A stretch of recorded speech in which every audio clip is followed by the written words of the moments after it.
imagine each point on the triangle is the height of that value. Okay, so let's start at the top. At the top, we have millimeters per second. So this point is the maximum speed. And then as we move down the triangle, the speed is getting slower and slower. That leaves us with what? 1, 2, 3, 4, 5, 6 major points on this triangle, 7 if you include the center, where we're going to see different kind of effective uses for our laser. And we're going to go through and label them one by one.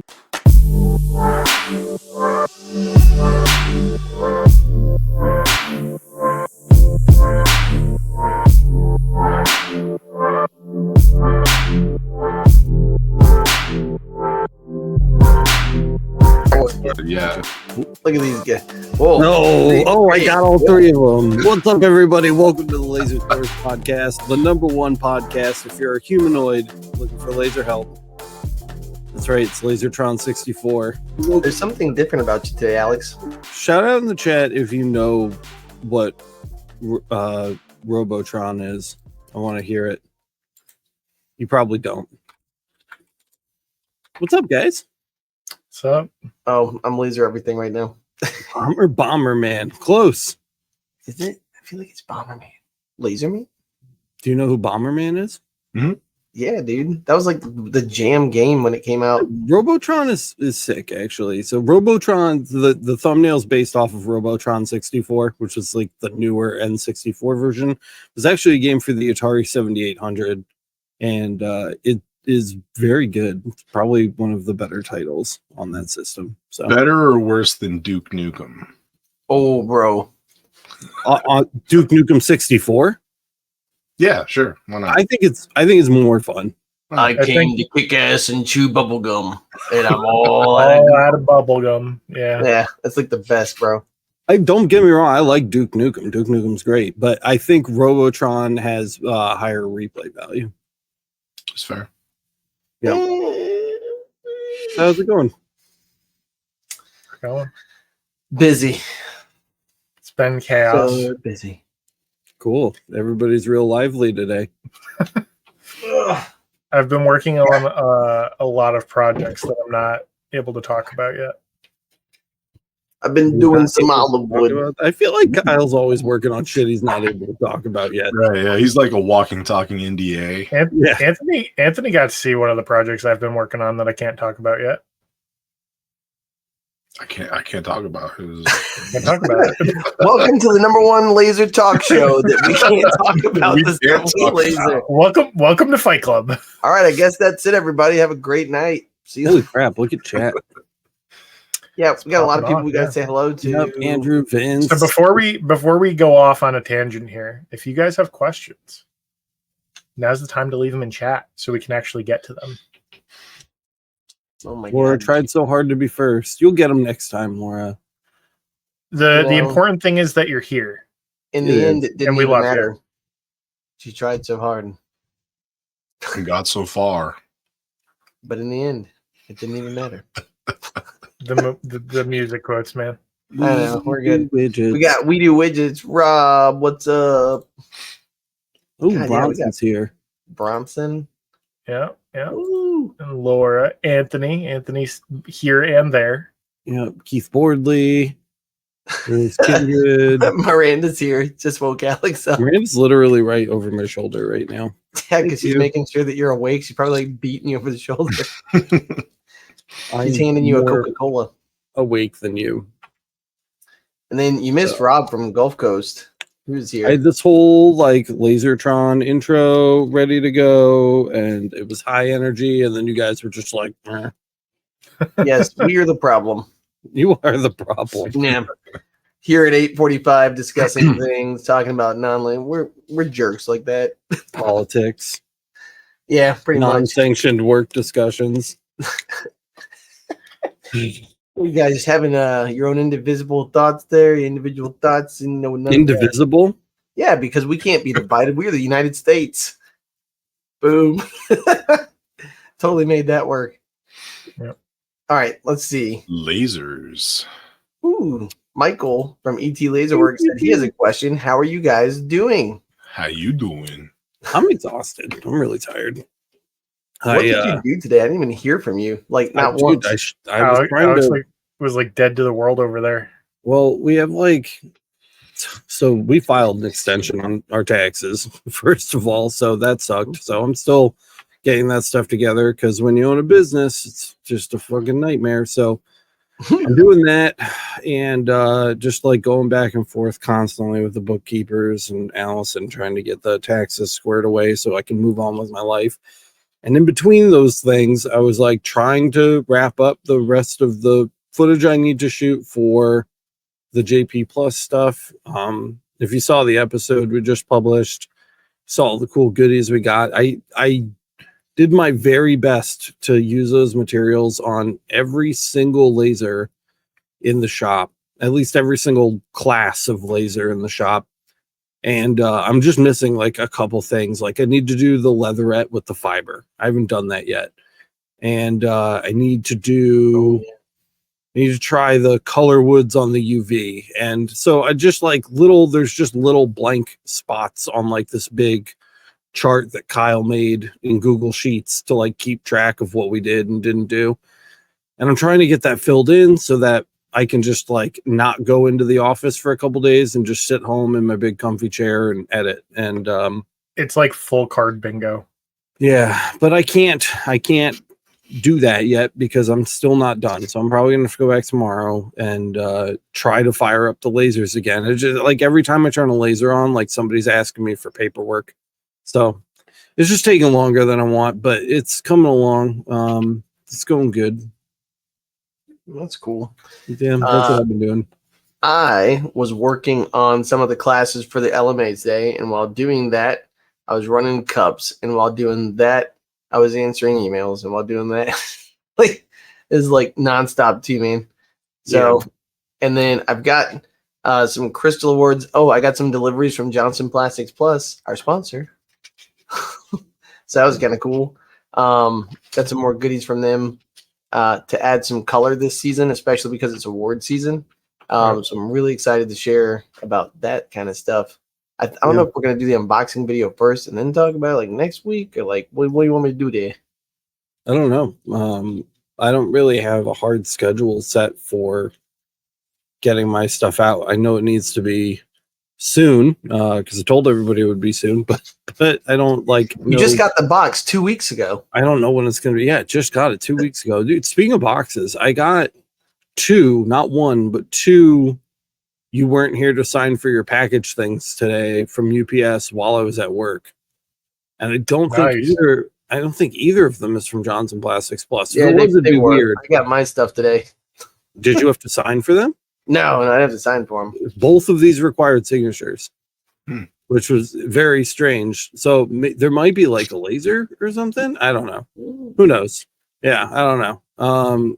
Oh wait, I'm waiting. I know what they are. I bet. I'm waiting for some stuff, but there's like a lot of things it could be, and there was no indication on the slip what that was. So depending on Miranda's schedule tomorrow, I may or may not be at the shop to get those. I should have signed the back of them and just stuck them back up. The worst part is I was there and I just had the garage door closed because I was trying to film. So I missed them. But Johnson Plastics Plus is our sponsor. We kind of breezed right over that today. Shout out to our sponsor, Johnson Plastics Plus. They carry all kinds of fancy laser stuff. If you're looking for, fancy, colorful woods, man, dude, I was looking at those woods. I'm really mad they didn't send me the blue. Did you see the blue? Well, now that I looked once you were like talking about them, and then when I saw the video, I still hadn't seen the video of you like peeling off the stuff from the front. Like I saw the finished products. Yeah. I never got to see like you undoing it, but like when you're under the lights with that stuff is so bright. I was like, it's so bright, dude. It's super nice. And then the backside. So is the back like? I don't know, dude. It looks like they just soaked the whole ass sheet of wood in like a vat of dye. So I don't know why there's an A side and a B side. I still don't know. They both sides seemed to engrave to me. And one is shiny or something. Equally poorly or well, depending on the laser. It really depended. Like on the CO2, like I just could not get my CO2s weak enough to reproduce what I was getting on the diode. With like something like the X-Tool D1, I was getting like nice, like almost white engravings on those colored woods, which Wow. looked beautiful, looked That's really fancy. nice. Anytime that I stuck the wood under the CO2, I just Char. got like a no, it didn't char. I wish it would, because that would be better. I just got like a medium brown. So it was like a medium brown on red or medium brown on green, which is super difficult to see, and it was inconsistent. You could see like the glue from like the wood, and it just like wasn't working. So maybe it'll do better on the UV. I don't think that's the one that I haven't done with the UV yet. But yeah, there's an A side and a B side, and I don't know why. The one thing I noted in the original video that we uploaded was that the A sides looked maybe a little darker and just a little more saturated, but it was a minimal difference. It was a minimal difference. So Yeah, the two comments here. Rose Kindred said, "Beats the sorry I missed you when you're home." Going back to the like you missing your It's packages. the best. Like I've literally seen it where like my Ring doorbell says like there's motion at your front door, so I click it and it's like the UPS guy like running away. I'm like Like they don't even have the box; they just left the thing and ran. and then it was like, do you guys remember right before LBX, the post lady came and put one of those on my door, and then literally I like confronted her about it, and she didn't even have the package. She was like, "It's not even in the truck." I I didn't. remember bring that she was like, "It was just really heavy this morning." Yeah, I didn't feel like touching it. bringing it. And then you straight up, I was like, "What'd you do when she said that?" You were like, "I told her, okay, well maybe tomorrow you could bring it." Yeah. The other thing was John saw the video and he said the A side versus B side, it looked like the grain pattern determined the designation. Maybe Perhaps. Maybe. I mean, makes I sense. mean, yeah, just depending on like, I mean, if there's a nicer grain pattern on one side than the other, I guess you could prefer to engrave that side, but it seems a little odd to give explicit instructions just for that. I don't know. I need to play with them more. And Rose said A side is the hits and B side is the filler. Nice. It's true. Oh my god! What about you? I've been starring through stuff. What were you saying, Matt? Sorry. I was gonna say, have you been working on anything, Kyle, that you can talk about? Any Yes. projects? So, as we talked about last week with going through the corrections and calibrations on lasers, as you guys know, I have a lot of lasers here. I've made it through like 2/3 of them. That sheet is getting really filled out. My head hurts from going through everything. Do you want to plug the sheet real quick? Should we plug the sheet? Yeah, it's actually listed on the LMA. I'll pull it up. But what's been going on with that is I've been spending a lot of time kind of comparing similar sized lenses on different machines to kind of get a feel for differences in lens calibrations when taking a same lens and switching it to a different machine that's still designed for the same wavelength.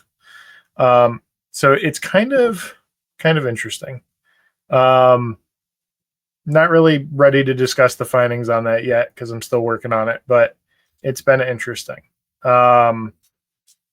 But I've landed on like 9 different lenses that I'm calibrating for all 4 of my fibers. And then between that sample size and Alex's and eventually Matt's, I'm probably going to be putting together a video about the importance of lens calibration and what carries over and what doesn't. Nice. Unless Alex beats me to it. Oh, Alex has it up. Yep. I'll make it big for a minute here. But yeah, pretty nifty. Interesting findings. And even if you only have a couple of lenses and you end up like expanding into a second machine at some point, or even if you don't, even if you just have one lens, it's helpful to just have that knowledge to know what's relevant and what's not when switching things around. So, yeah. So this is available on the LMA. There's also something else that's new that's available on the LMA, which is the we're gonna start offering a. Oh, I don't need to be big anymore. We're gonna start offering a discount. It's 15% off coaching on the LMA, not because we think most people need coaching. We actually don't think most people need coaching.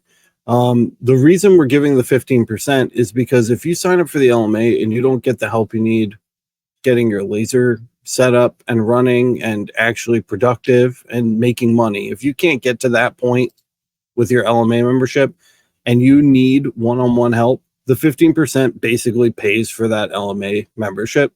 So it's kind of like a risk-free trial, right? So if you don't get what you need from the LMA, you basically get your LMA money back in the form of a discount for one-on-one help, and we can help you get your coaching going. So just a new little thing that we're doing to try to show you guys that we have like a lot of resources available, and I don't think a lot of people know that they're there for you. So this is kind of our way to get you in front of more things. Yep. I guess let's start smashing through a couple of questions here. So we have Rose says, because fiber laser vaporizes the metal, do the metal edges become rough? Don't know if I need to plan for a polisher as well. So depending on how deep you go, you can end up with a little bit of a sharp edge. And depending on how bad your timings start and end are, or start and off, or whatever you want to call it,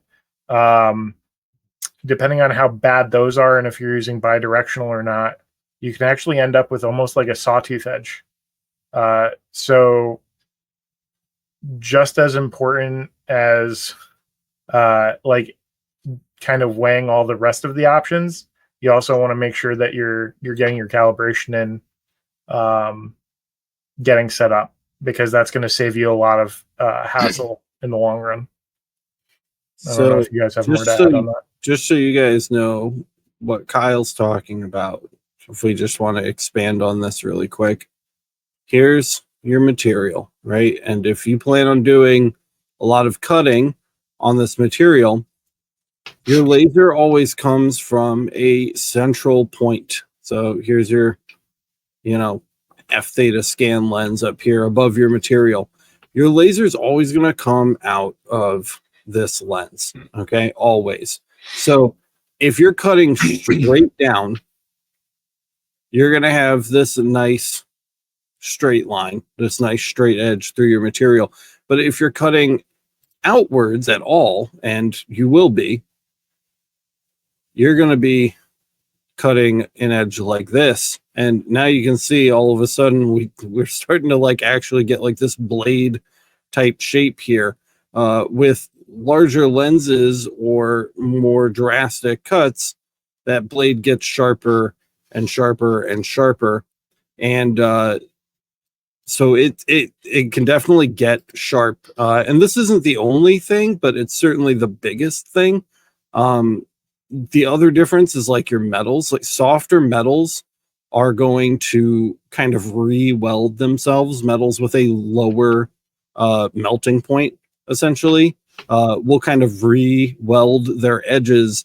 So they'll end up being a little smoother, but really hard, brittle metals, things like steel and aluminum, will keep their edges very well. And those can be extra sharp. So it's certainly, I don't think it's ridiculous to suggest that you might need some sort of polisher to take that edge off.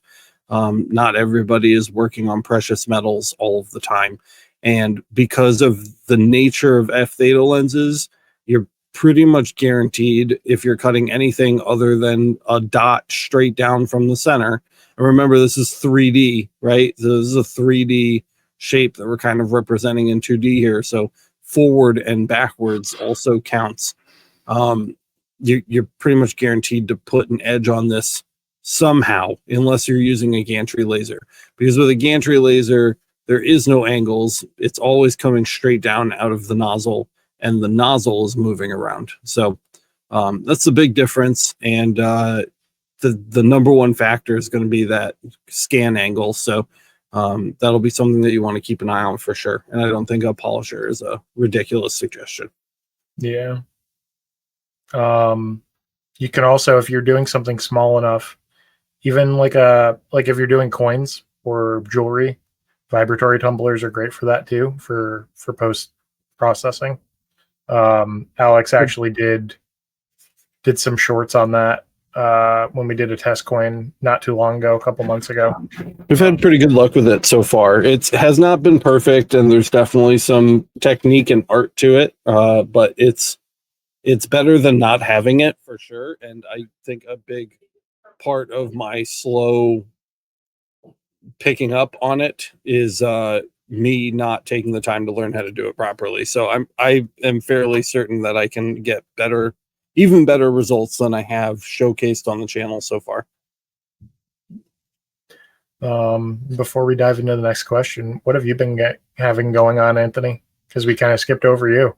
Oh, me? It's not a whole heck of a lot. Working on a couple videos, and working on some ways to improve future videos too. So I got a lav mic mailed to me Fancy from boy. Holyland.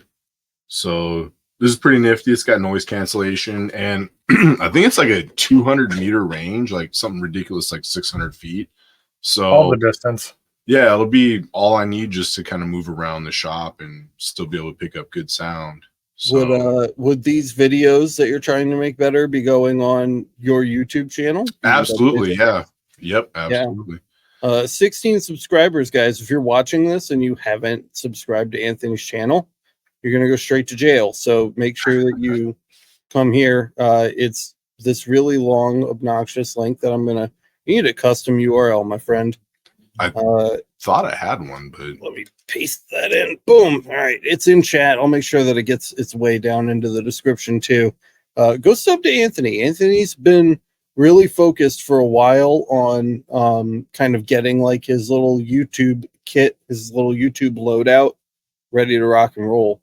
And he's a smart dude. He doesn't fuck around. So this is definitely something that you're going to want to be on the ground floor of when it takes off. Beam it up Laserworks, guys. Get after it. appreciate that. Yeah, man. And another thing I have that just came in today is if I get this box open. Ooh, John Uftring subbed. Bora already subbed. It's up. That's what we like to see. That's what we like to hear. I appreciate it. We got Jerry in chat saying hello. What's up, man? All right, so this just came in the mail today. So I'm Live like, on. this will be posted in the Laser Room, and it's what is it? I can't remember the brand name, but yes, 20x zoom PTZ.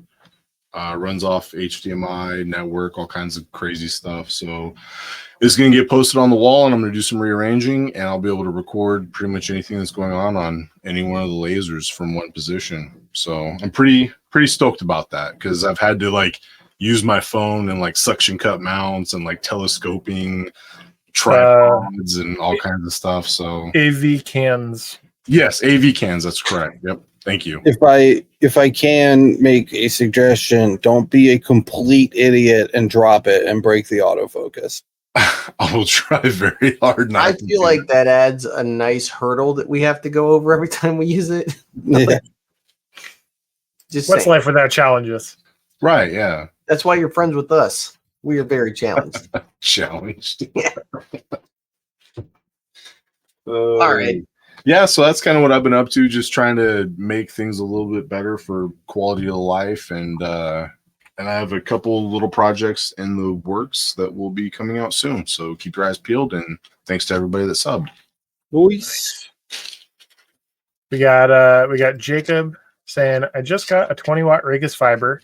How do I even begin to understand the settings? I'm coming from the CO2 world.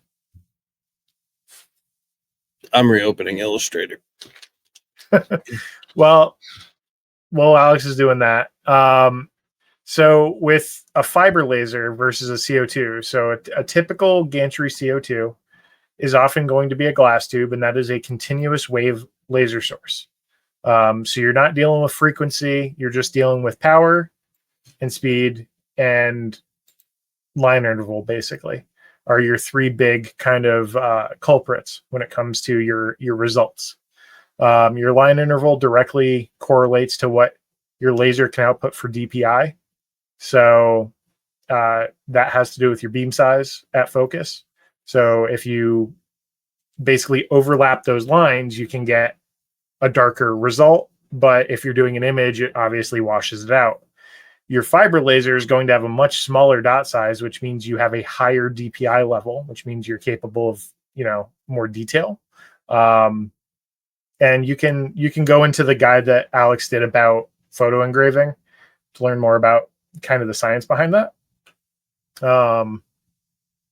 Also, if you haven't, go watch the episode Everything You Need to Know About Galvo Lasers. That too.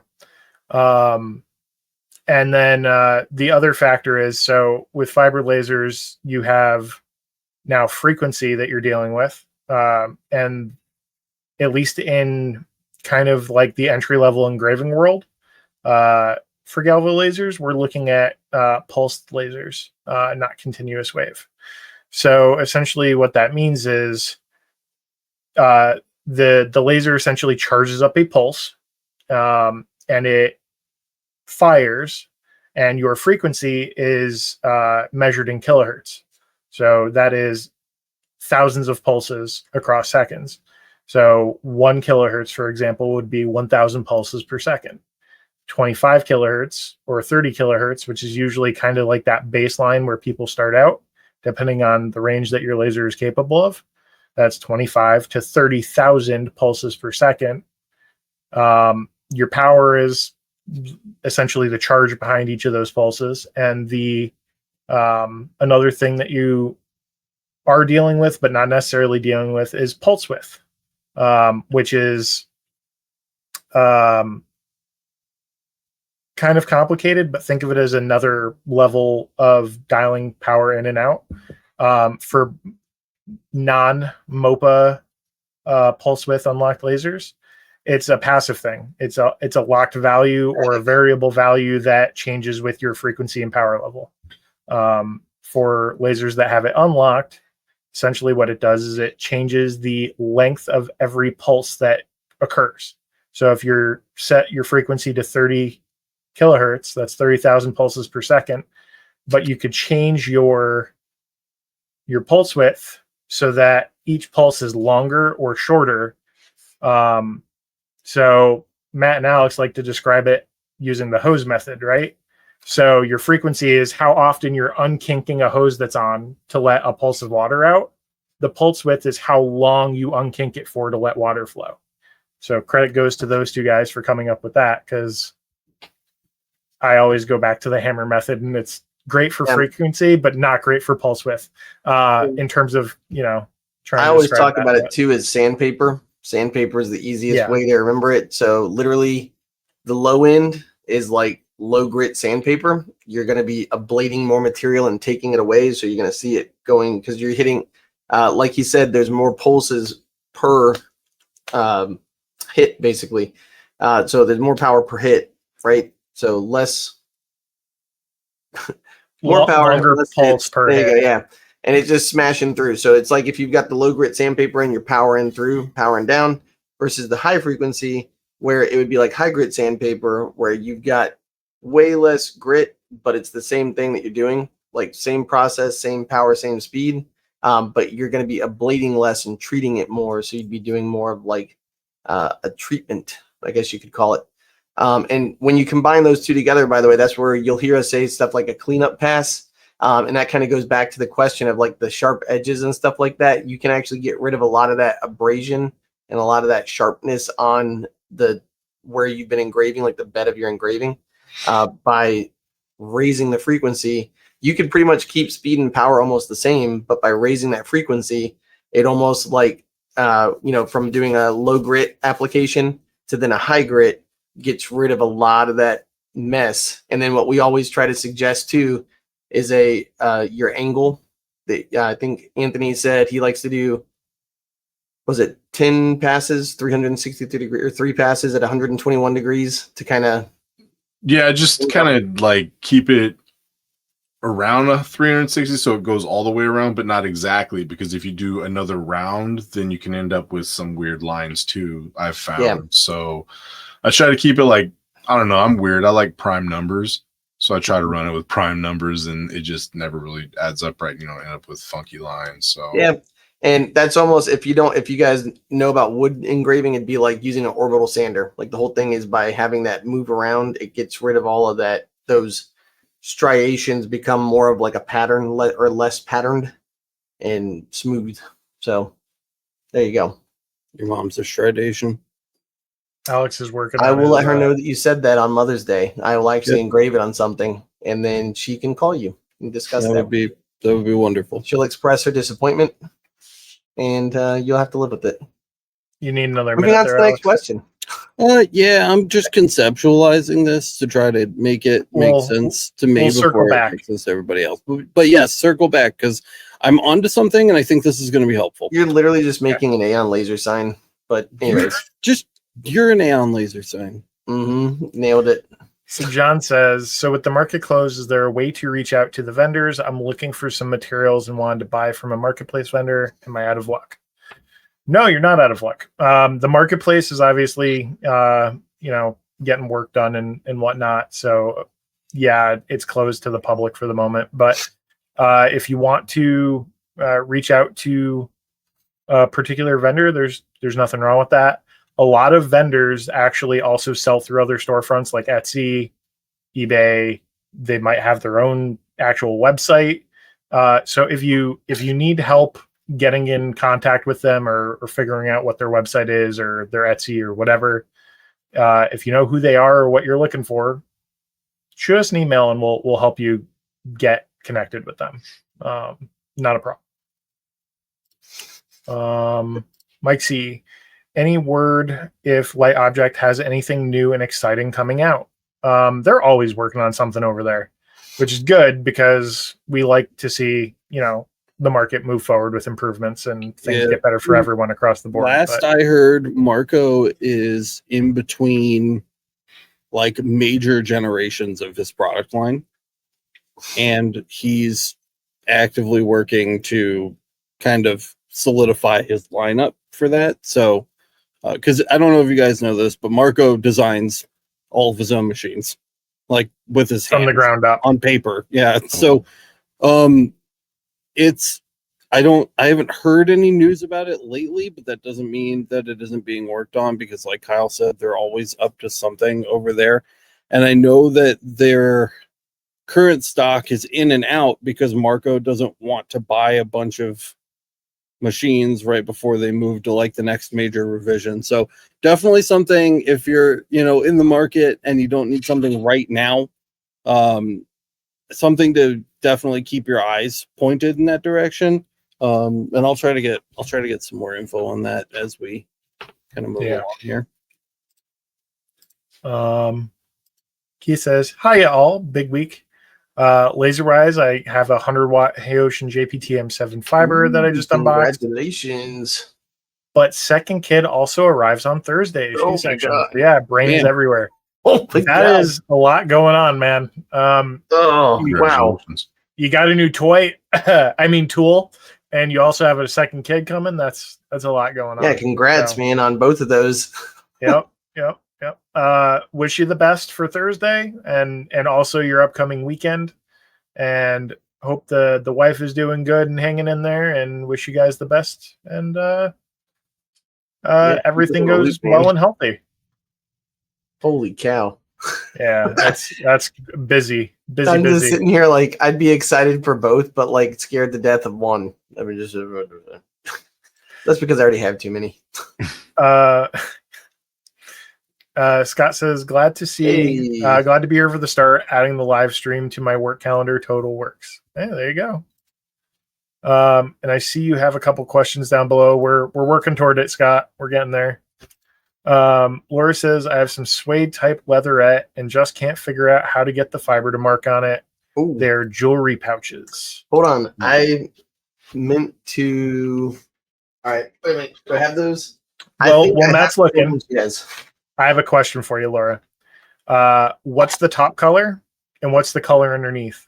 Because sometimes there's leatherette can be like a metallic base underneath and then like a black padding behind it.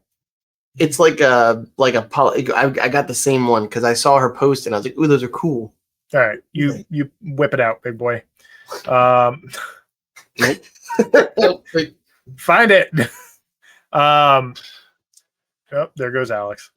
No, that was there me. Goes Matt. I ran away. So yeah, we'll get that info. We'll work through it. But leatherette can be challenging. So the thing with leatherette, phrasing exactly, keeps the mind working, keeps everybody paying attention, right?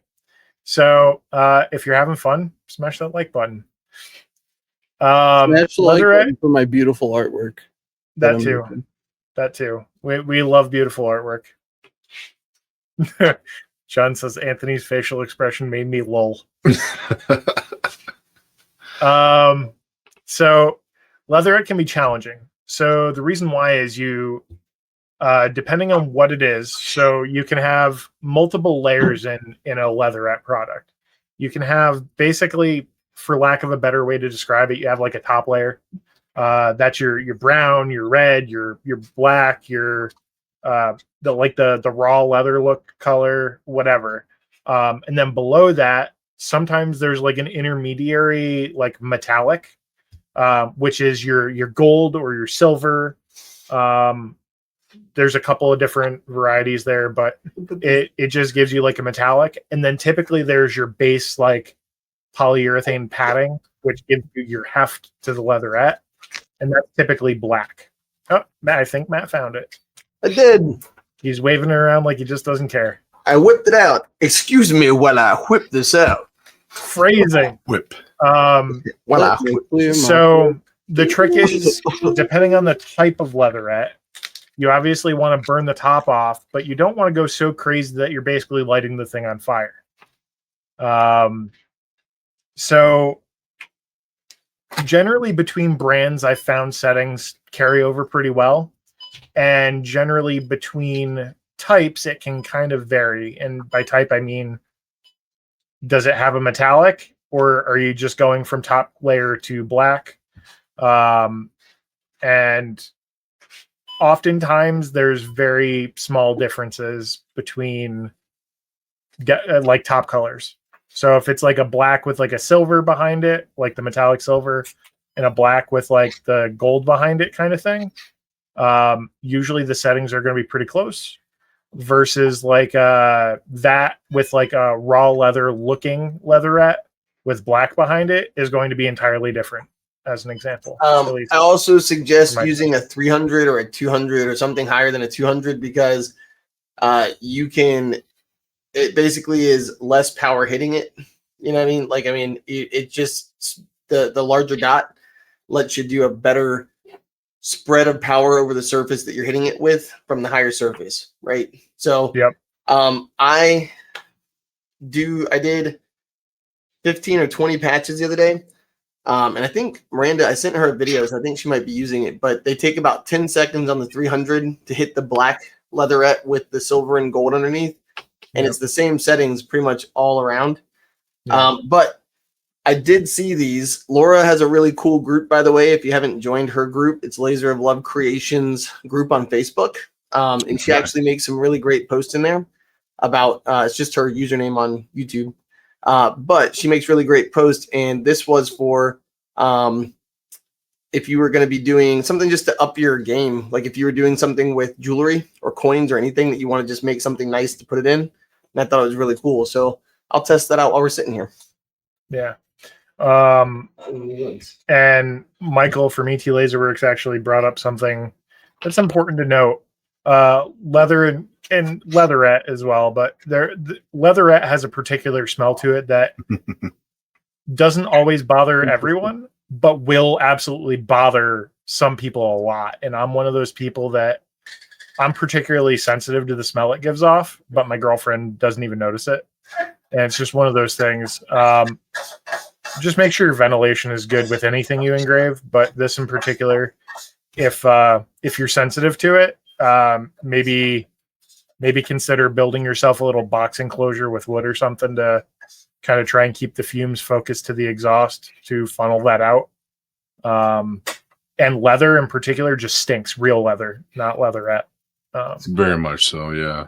So much so that I invested in an 875 cubic feet per minute fan after doing all those leather patches. And that was with the UV, which actually, because of the way the UV works, it doesn't quite make as much stink as, say, like fiber or CO2 or diode, but it still was pretty bad. So, yeah, I still have footage from when I did this guy. Not last winter, but the winter before. I don't think that video ever came out, but I have the footage. So if we don't have a leatherette video done, there's a Projectamark video in the wings that we can do. And I can follow that up. Alex also did testing on two kinds of leatherettes, Alex? Yeah, it's the one leatherette. It's the Saddle collection from Johnson Plastics Plus, and they had a brown. It was a gray and a brown, right? Yeah. Yeah. So you have a gray top layer and a brown top layer with black underneath each of them, which those came out pretty cool. So he'll have testing on those across his different laser types to kind of draw a comparison there as well. Because it's burning flesh. True. Yeah, literally. Yeah. Rose also says, make sure it's veg tan leather. Heavy metal tan leather is bad burned. It's chromium is usually the major culprit there. We actually had an interesting talk about that with Justin Laser, who does a lot of leather stuff. Like that's kind of his niche. So if you want to hear us talk more about that, check out that podcast episode. That was great episode. Killer. Great yeah, episode. Learned a lot on that one. And now we have Alex and Matt working on troubleshooting. And by the way, with leather, the CO2 Galvo, I took some videos of it, but it's like chef's kiss with the CO2 Galvo. Like I know the UV has no cleanup, like there's nothing. I got the CO2 Galvo, and we did it on the live a couple of weeks ago too, where we were doing some. I did Evelyn's book marks or whatever, and they literally I was able to cut one out, and there was almost no char on the edges, which on a cut is pretty impressive. But on the surface level, I got the settings down to where there's like nothing. You can touch it, and there's nothing too. So really, really cool, really, really fast. But it does the smell if you don't have some type of extraction to an external. It's rough. Yeah. I've had customers walk in the shop and they're like, "What is that?" I'm like, my wife usually knows like the smell of cups, and she knows the smell of acrylic by now. And I swear I didn't fart. No, it wasn't fart. She was like, "Is something dead?" Right? Like, yes, the cow that I'm burning. Yep. It's like Jeffrey Dahmer's apartment. Oh my God. All right. Let's question for Alex. Well, Alex is working on his project over there. I can multitask. What's up? You're better at it than I am, bud. Lori says, Alex, did you try lasering out of focus on that wood? Oh, yeah, I did. It doesn't brown very well either because it's ply. So it's not like you can get a consistent dark mark on it. I think definitely going lightly and trying to get more of like the lighter effect is going to be the way to go. And also it wasn't like painted. It was like actually like soaked through with the stuff. Like stain.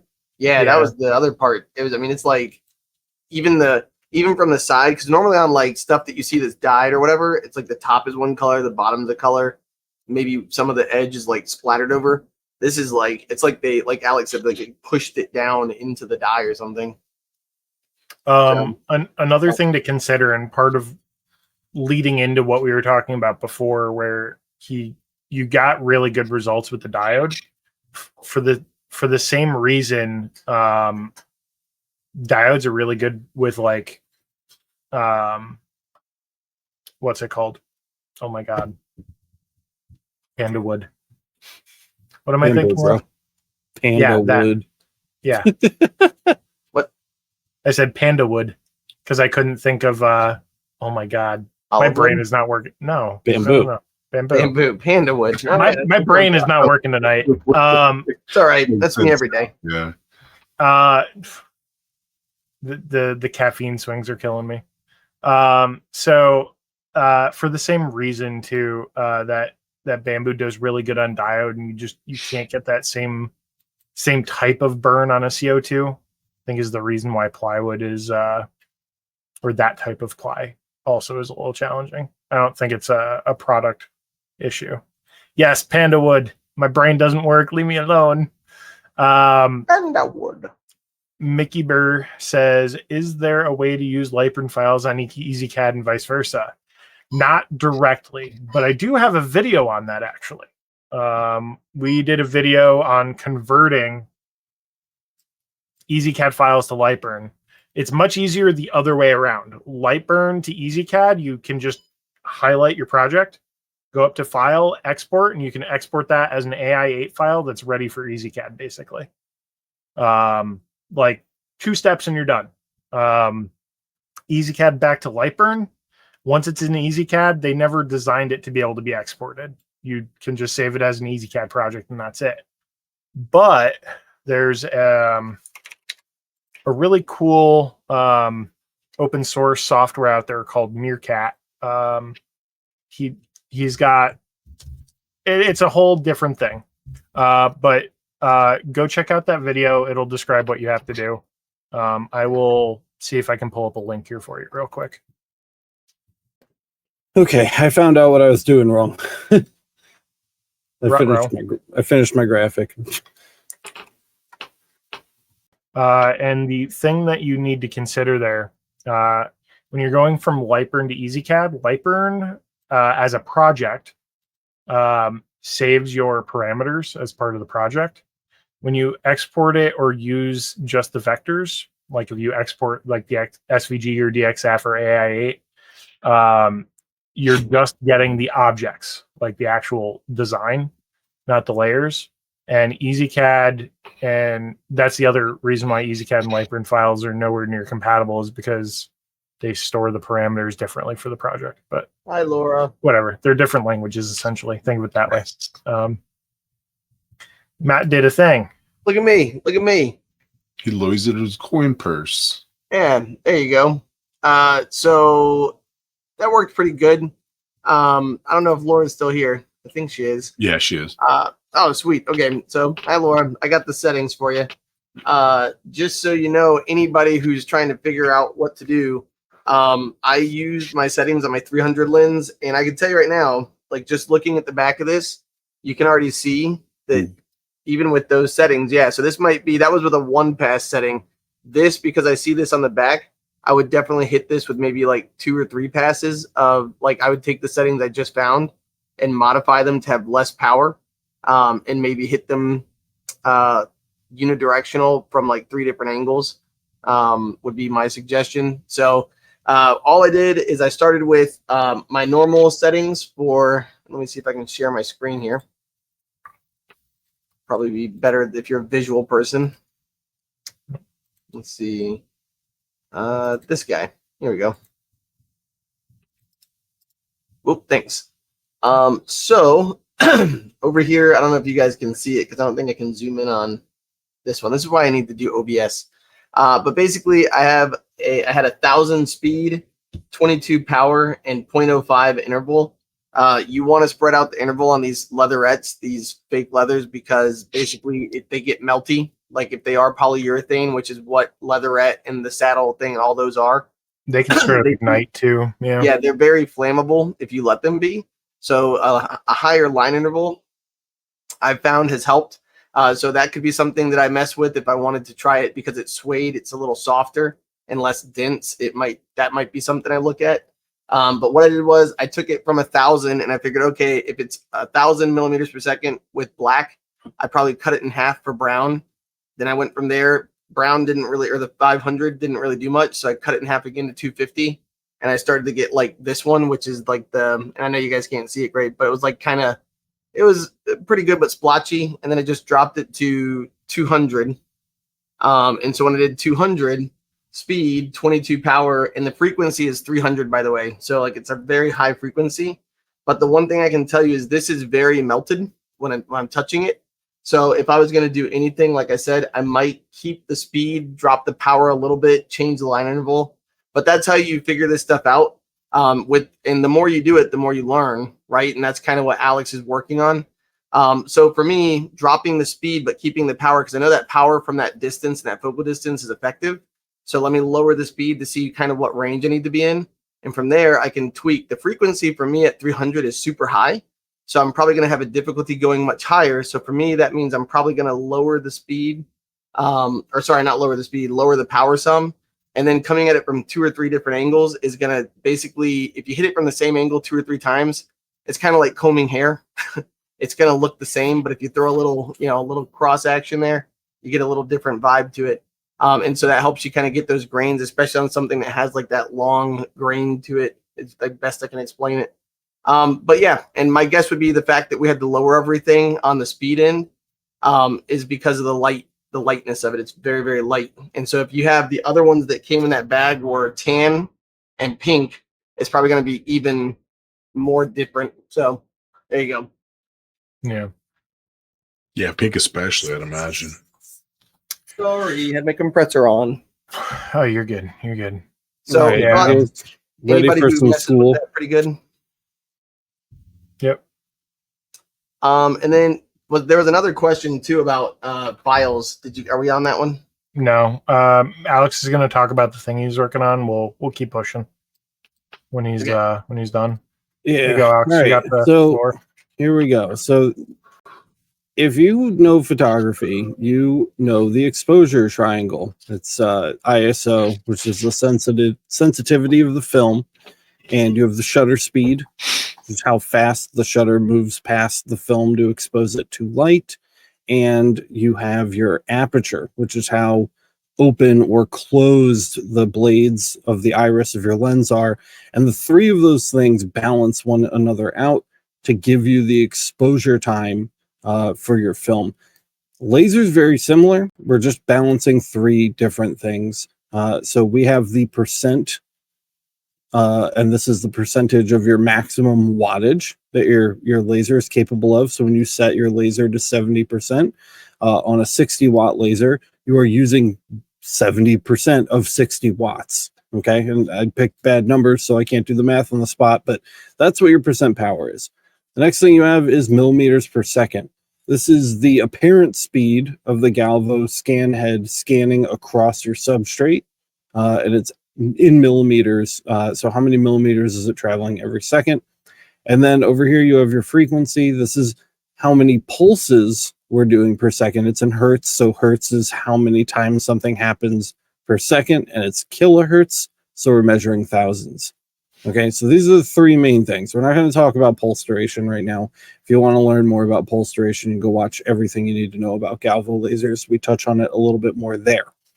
But to decipher this basic triangle here, it's pretty simple. I'm going to do one in full color later because I think 3 mixing colors will make more sense than like this grayscale. But imagine each point on the triangle is the height of that value. Okay, so let's start at the top. At the top, we have millimeters per second. So this point is the maximum speed. And then as we move down the triangle, the speed is getting slower and slower. Okay, same thing with the kilohertz. This is our highest frequency that we can achieve with our laser. And as we move this way across the triangle, our frequency is lowering, lower and lower. And then we've got the power over here, the percentage. Max point is here at the tip. And as we move across the triangle, we're getting lower and lower power. So that leaves us with what, 1, 2, 3, 4, 5, 6 major points on this triangle, 7 if you include the center, where we're going to see different kind of effective uses for our laser. And we're going to go through and label them one by one. So right here, this first dot, bottom left corner, guys, this is obviously very high percentage power. Okay, so that one's obvious, but in order to decipher these two, we have to look a little bit closer. So here we've got millimeters per second, and we are all the way at the bottom. Okay, so this is really high power, really low speed. And then same thing on the frequency here, guys, kilohertz, and we're going to come all the way across until we're in line on that field, right? So you can kind of picture like I'm dividing it this way as we move across that. So really we're in line with the lowest point on frequency. And so a low frequency with a low speed and a high power, right? That's on this axis here, is going to be our darkest mark. We cannot get hotter than this. That's a very, very hot combination. So I'm going to go ahead and just set this to red. Okay, we're cooking there. So again, that's high power. That's this way. Let me get a line really quick because I know this can look a little confusing. So I just want to kind of show you how we're supposed to be reading the triangle. Okay, so let's color this something not obnoxious, and we're just going to rotate this. So when we're reading the percentage, guys, we're reading along this axis here, right? So you can see these two are actually in line with one another on the percentage axis, and then these three are in line with one another on the percentage axis. So this is like a high power, medium power, low power. Okay, and then if we rotate this and we're reading along this axis, axis number 2, we've got a high speed, a medium speed, okay, and a low speed. And then same thing for our frequency one. So we've got a high frequency, a medium frequency, and a low frequency. Okay, so that's kind of how you have to look at it. It can take a little while for you to kind of get used to reading a kind of triangle graph like that. It's definitely a weird way to do it, but it's important. So our next point, millimeters per second here. Okay, so at a very high millimeters per second, is a very high speed. Okay, and then we're going to take a look at our next axis, which is power. So where is this falling on power? This is high, medium, and low. So high speed, low power. And then where are we on frequency? We've got high frequency, medium frequency, and low frequency. And this is kind of giving us like a medium gray. Notice it's not white. We don't have like white anywhere on this triangle. It's a light gray. So this is probably along the lines of like one of the cooler marks that we can get. So this one we can give something neutral, maybe like a green. That looks good. Okay. And then our third point over here. So we've got a very high frequency. Okay, very high frequency. And then where is this on power? So let's take a look. High, medium, and low. So this is a low power, high frequency. And then for speed, high speed, medium speed, low speed. So same thing here. This is going to give us a very kind of mild mark, maybe a medium mark. So we'll color this one in with our green. Now, notice we're kind of making a trade-off here, right? One's got high frequency and low power, and one's got high speed and low power with the other value maxed out. So you can use these to balance one another. We can actually balance these values between each other by raising them up and down. We've got 3 more points on our triangle here, and I know it looks weird because we've got 2 in the dark and 1 in the light, but think about this, the triangle is going to balance itself out. Here we've got 1 dark and 2 light. So it will make sense as we kind of move through this. So this point here, guys, we've got a very slow speed. We're at the bottom of the speed. Okay. As far as frequency goes, we are at a medium frequency. And as far as power goes, we're at a medium power.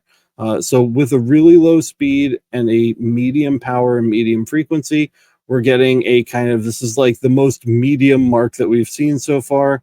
So we'll go ahead and we can color this one like, I don't know, like somewhere between the green and the red.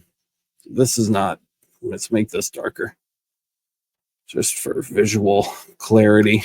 There we go. This piece up here, we've got a very low frequency with a medium power and a medium speed, right? This is the medium speed here. This one, medium percent power.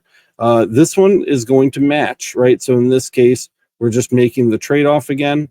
So we'll select that and color that one. And then this one, we've got a very low power with a medium frequency and a medium speed. And this is probably going to be the lightest one that we're going to see on this triangle. So I'm just going to go ahead and leave that white for now. Now you can get a lighter mark than this, but it's kind of out of the realm of what the parameters of the triangle graph will allow us to do. But hopefully you guys can see this. Maybe I can even like it's great for representational purposes in the sense that once you understand the concepts here, you can take this and the concepts and apply it for fine-tuning your marks. Outside of the triangle, so to speak. Right. You shouldn't be looking at the triangle. But if this would give you, oh, I can't redo that. That sucks. This will give you just kind of like the most basic idea of what is going on. And if you can read this, if I did a good enough job explaining what the hell is actually going on here, can I please just select the words and make them face the right way? This is already confusing enough without the words all jumbled. There we go. Frequency, speed, and power. I like this a little better. This makes a little more sense. So with the really high power, we have the darkest mark. With the really low power, we have the lightest mark. And then we've got our kind of like variance in between. If I explain this well enough, you should be able to read the triangle. Take a screenshot. This exposure, as we'll call it, will be really, really helpful for you, especially if you're working with new materials and you're trying to figure out which direction you need to go to get what you need. If you are getting a really dark mark, you can look at the triangle and say, okay, in order to reduce this dark mark, I can lower my power, or I can raise my frequency, right? So for here, we can raise our frequency. That's going to lighten up our energy, or we can raise our speed. Any of those three things will get us to a lighter section of the triangle. Whether you're here, here, or here depends on which one you choose to change. But it gives you options. You can see your options kind of physically on the paper in front of you. And that's why I really like the exposure triangle. Eventually, you won't have to look at this anymore. You'll say, oh, that's a little dark. I need to raise my frequency. I'm going to raise my frequency to try to get this a little lighter. Or, oh, this is way too light. I'm going to lower my speed. And you'll be able to do it without looking at this. But this just graphic right here, I think, is insanely powerful. And I wanted to make sure that I get it right. And I'm going to make a better version of it, like I said, with like 3 colors for each point instead of the grayscale, because I think the grayscale makes it more confusing than it has to be. But I was going to say in the future, too, like as you have greater power, you have to have greater responsibility. Oh, my God. Okay. Well, there it is, guys. Hopefully that helped. C. Barron says, awesome presentation. The segment should be posted on the LMA. Great school sesh. I agree. I think this is a great educational tool. I can show you exactly what Alex was talking about, because while you were talking about it, I did it on this little thingamajig here. So literally what he was talking about, like you see as it, oh wait, there you go. It literally just starts to burn. So literally just changing line interval and changing percentage and like that kind of stuff. You can see where we had our really nice. So I did what Alex talked about and I made it like nice. And so that's where it would look really nice if that said like for mom. But then what I did was just change the frequency a little bit, and it got darker. But when you look at it, it's burned, and then it actually started to burn through, and then it caught fire, but nobody saw that, so it's okay. But anyway, but that's what happens just by changing those small things and just literally like going from 0.08 to 0.0. So this was 0.08, or sorry, 0.08 was up here. Then I did 0.06, which is where we were. Then 0.04, then 0.02, and 0.01. So just changing line interval alone too, keeping everything else the same. Like there's so many things that can do that. Yeah, and I'm glad you mentioned line interval, because this doesn't take line interval or pulse duration, for that matter, or a bunch of other things into account. That everything affects how much energy you're putting down onto the substrate. That's what lasers is all about. How much energy are we putting down onto our substrate, and in what amount of time? And everything that we do affects that. Every single thing that we can change on our laser will affect that one way or another, from changing your lenses to changing your line interval to changing your pulse duration, et cetera, but none of them will ever have as big of an effect as these three things. Right. So if you can get these three things down, everything else, like, you can figure out later. You can make small adjustments.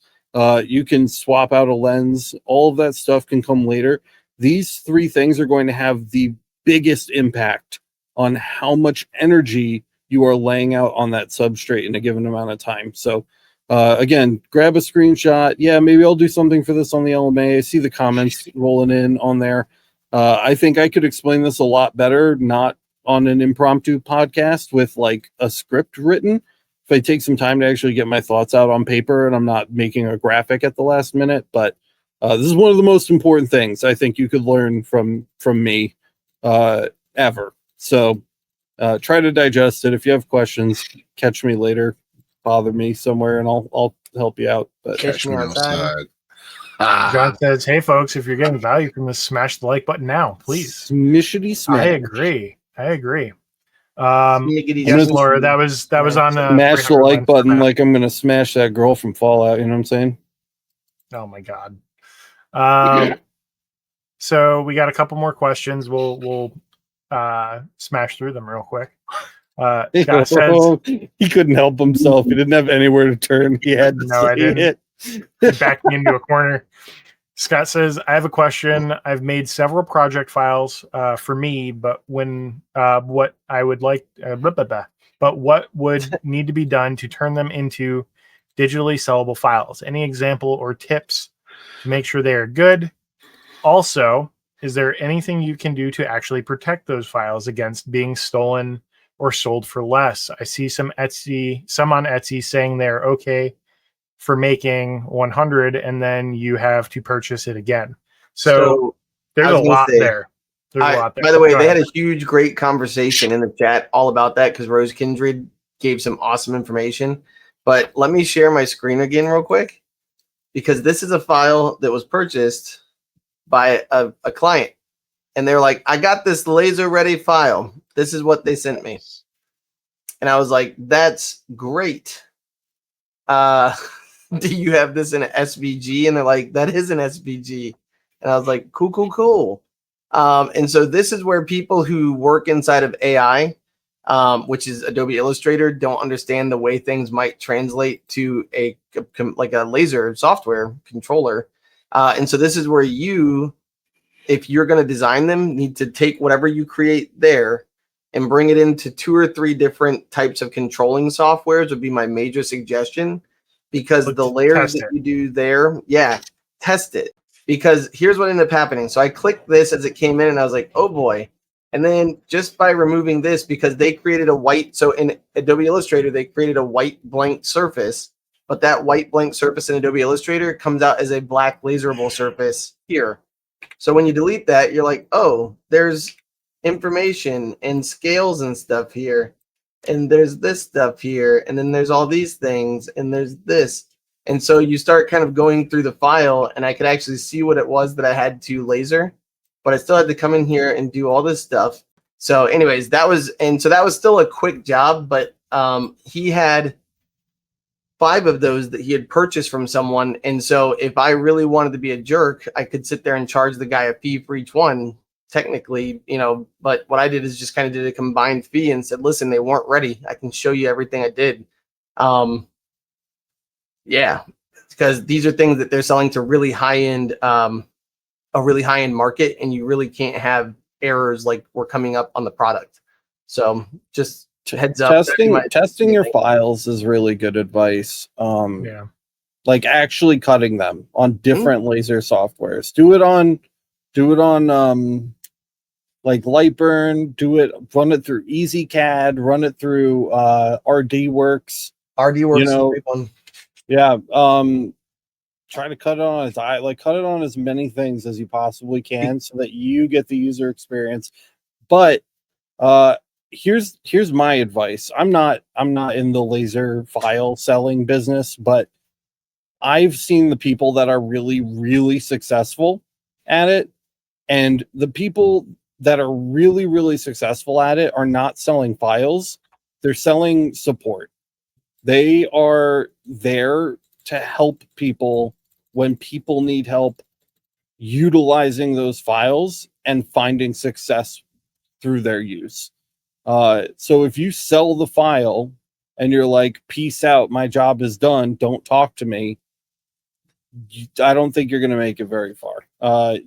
People need more than just buying the file when they buy the file, and they know that. They might not know that they know that, but they know that, and you need to know that as a seller. And so my advice is be available and provide as much support for the people that are buying your files as possible. I know that kind of seems counterintuitive because you're like, I want to sell files so I can just put them up and I don't have to do anything. But guess what? Everybody makes files now, and it's not that easy anymore. You're not the only person, and there are other people in the market selling exactly what you're selling that are providing support. So if you want to be successful selling laser files, be prepared to help the people you are selling to. That's my advice. 2 more things that just popped up. Madly Crafty said, always check mine on Lightburn and Glowforge. Yeah, think about Lightburn, Glowforge, Xtool. Think about your major groups and then literally tag them as Xtool ready, Glowforge ready. And Miranda's piece of advice was price accordingly. So like if you're going to do all that extra work and do all that thing, it's okay to make it like an extra $1 or $2, you know, per file. I think. Yeah. The sorry, go ahead. No, I was just going to say, so that's it. So test your files. And then the other thing is send them, like if you have a couple of people, like these guys are people who I talk to often, I would be like, hey, Anthony, can you see if this cuts right? Hey, Kyle, because I know that they each have different lasers than me. Hey, test this out. Tell me if it's garbage. Let me know if there's sub layers that are trash. Like, you know, what? So, you know, I'm going to let the cat out of the bag now. So it's funny you mentioned that because I actually just sent something to Anthony today to test that I wasn't going to talk about. But digital file design has been something I've been digging into lately for selling personally, like outside of this, but just as my own little side thing that I like to mess with. And basically everything the guys have said so far is 100% what I would say too. The only thing I would add to that, because you do have a lot of points in your question. Testing is important. The design aspect is important. The support end of it is important, because the other thing you can do is look on the market and see what other people are already offering. Everyone offers stuff for sale in terms of like digital artwork and everything, but a lot of them are charging $5, $10, $15, $20 for something and then putting right on the listing, not for beginners or, you know, whatever. Like they just want to get rid of the file and not offer support. At least, you know, make a video showing how to use it, right? You don't have to give the file away. You can sell the file, but show people how to use it. So at least they understand what they're getting into. There's nothing worse than selling something to somebody and then they just sit there like, I don't know what to do with this thing. Because people don't start out as experts at anything. you might be a natural at something, but you don't start out as a pro. Right. You have to learn. And sometimes that takes asking questions. Does that mean you have to run a community to support them? Not necessarily, but at least answer their questions in whatever marketplace you're selling it on. So just those are the kind of factors I would look at. Compare what's going on out there and the things that you can see in terms of improvements to be made to make the customer experience better. Those are the things I would suggest doing. And those are kind of the things that I'm working on doing as well. Yep. And ET said he had 23 sales on Etsy just today. Congrats, dude. That's awesome. But that's because they're tested. And Rose said, if there's no demo pictures, yeah, if there's nothing showing me what that thing looks like put together and like where I can see it from a couple different angles to at least, like Kyle said, I should be able to at least look at something and be like, oh, those tabs go there. And okay. All right. Okay. Yeah, that's like a no brainer. Yeah, a lot of times too, people have like README files in the thing that you buy from Etsy that says like, read this once you have created or whatever. And it kind of is a guide. It's almost like an IKEA guide. That was actually super helpful because I had made something for my daughter's dollhouse when she was younger. And I was like, how the hell do I put this together? And then I was like, I wonder if I should click the README. And then it was like, read this first. And I was like, yeah. I saw Rose earlier had mentioned Daryl Aspen. That laser dude. We actually did an excellent podcast episode with him where we talked all about this for a whole hour. So if you want to follow up on this and learn more about kind of the stuff that we're saying and the points that we're bringing up, Daryl's all over it. He's the king of selling files online. He is the master. So go learn from him. Go listen to that episode. It's probably like 30 or 40 episodes now. I've been doing this show forever. But it's a really, really, really good one. So I'd go check that out. In fact, I think the episode is called The King of Laser Files. So Yep. That dude with a laser. Anyways, so the only other thing, this part of the question, we're not IP specialists, intellectual property specialists by any means. So if you plan on yourself, if you, I'm a triangle specialist. You will see a lot of people on Etsy who just, they get their hands on a bunch of files that other sellers are selling. They put them in a master thing and then repost them for sale so they can, get their money back or whatever. And that is straight up like they're stealing. And that's not okay. Do some of them get away with it for a little while? Do they get money out of it before it gets, held by Etsy and yeeted out the window? Yeah, they'll probably get some money out of it, but they're also going to get life bans off of Etsy for that bank account and wherever they're sending their money. So do I recommend doing that? No. Please don't steal from people who put in the time and effort to make digital files. That ruins it for everybody else. You make talented people not want to sell their stuff. Mm-hmm. But you'll also notice that a lot of those files are crap. So they picked up crappy files and they're reselling them and they're still crappy. And a lot of them don't even make effort to make improvements or change anything. Low hanging fruit. And in terms of the making 100 and then you have to purchase it again thing, that has to do with licensing. So if you look at something like design bundles, which we have a link for on our website, they have a commercial license built into all the sales that they do. And then they also have an add-on for doing like print on demand services. So if you want to buy the design and then send it to somebody else to be made, you can pay an extra licensing fee so that you don't have to worry about infringing licenses.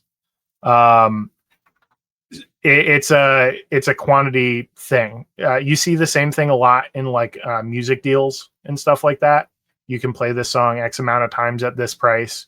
If you exceed this, you have to renew the license or whatever. Like I don't want to get into like a crazy tangent about this because we're like way over time, but like I wouldn't worry too much about licensing, honestly. I mean, like pick a license and state it that way. If someone sells 800 million of your files and you do decide to take the McCord over it, you're covered because you had a license agreement for it. But I don't waste a ton of time, because unless you're actually willing to spend the amount of money that it's was going the to take discussion to that she take had down them to there. court, like Not you're, cheap. you're probably just spending a lot of time worrying about that to circumvent an issue that you're not really going to be able to mitigate because you don't have the power to mitigate it. Honestly, I would spend that time and that energy personally trying to provide better resources for the people that are buying my file, rather than like trying to hunt down people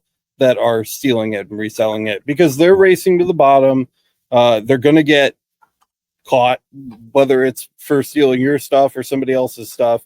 Like, it's what goes around is going to come around to them at some point, whether or not you're wasting your time and energy on it. And I personally think that that time would be better spent just focusing on what you're trying to do and making your service and your product better for your customers.